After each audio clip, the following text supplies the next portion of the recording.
Hi everyone, my name is Jack Sibnicki, and today we're going to be talking about the physics of rollerblading.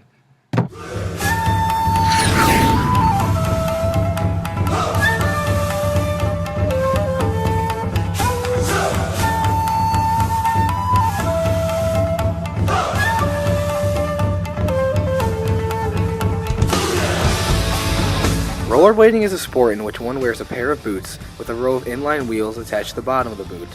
By kicking each foot against the ground with the rollerblades, a forward motion can be established. In terms of rollerblading, we will first discuss the basic motion of rollerblading by using free body diagrams to represent this. Next, we will look closer at rollerblades by looking at the wheels and the rotational motion associated with them. Lastly, we will discuss projectile motion and how that applies during a wipeout.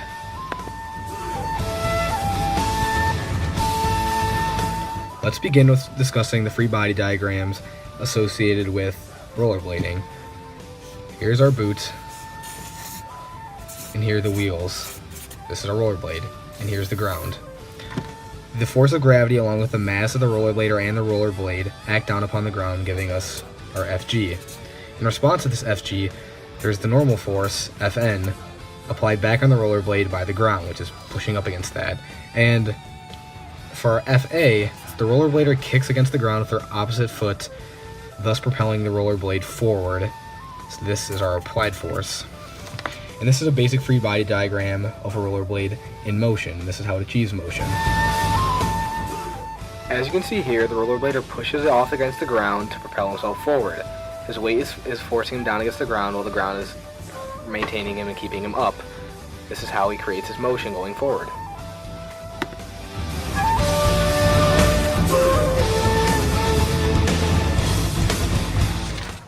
Rollerblading would not be rollerblading if it weren't for the wheel. The wheel reduces friction by spinning about an axis of rotation, thus making rollerblading significantly faster than simply sliding on a pair of shoes. In this case, here's our wheel and here's our axis of rotation. Here's the side view of the wheel, and right here's the ground. By pushing off with the other rollerblade, on this side, the rollerblade is pushed forward and the wheel is spun by the ground, the force being this way, and acting in this direction.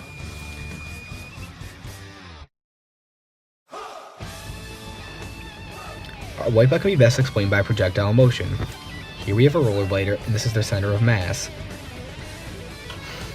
Knowing that it's projectile motion, we know that their Vx is going to remain constant throughout the entire fall.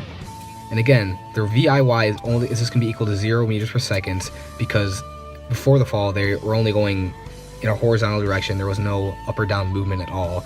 And it's also given that the acceleration is negative 9.81 meters per second squared because that is, again, that's another constant. So if we know the time that the fall occurred, or the delta x, which is the distance of the fall, and then the delta y, which is pretty much the height of the ground to the center of gravity, we can solve for the VIF, which is the final velocity of the rollerblader when they hit the ground. Here's a rollerblader about to wipe out. As soon as he hits the base of this backboard, he'll fall over with a constant horizontal velocity. Okay, in summary, rollerbladers apply a force forward by kicking off the ground while their body weight acts as a force against the ground, and the ground reacts to this Fg.